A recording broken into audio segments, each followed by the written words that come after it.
دلچسپ مگر عجیب خبریں۔ بھارت میں چند نوجوانوں کی جانب سے کیا گیا ایک منفرد اور مزاحیہ تجربہ سوشل میڈیا پر تیزی سے وائرل ہو رہا ہے، جس میں ایک روبوٹ کو سڑکوں پر بھیک مانگنے دیکھا جا سکتا ہے۔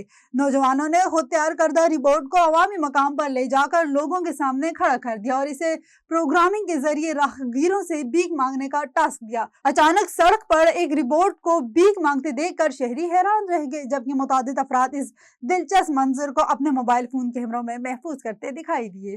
مقابلہ حسن اور خوبصورتی بڑھانے کے لیے بوٹوکس جیسی مصنوعی کاسمیٹکس کا استعمال صرف انسانوں تک محدود نہیں رہا، بلکہ اب اونٹ بھی خوبصورت نظر آنے کے لیے مختلف کاسمیٹکس کا استعمال کرنے لگے۔ میڈیا رپورٹس کے مطابق عمان کے دارالحکومت مسقط میں اونٹوں کا مقابلہ حسن منعقد ہوا، جبکہ درجنوں اونٹوں کو صرف اس لیے مقابلے سے باہر کر دیا گیا کہ انہیں خوبصورت بنانے کے لیے بوٹوکس کا استعمال کیا گیا تھا۔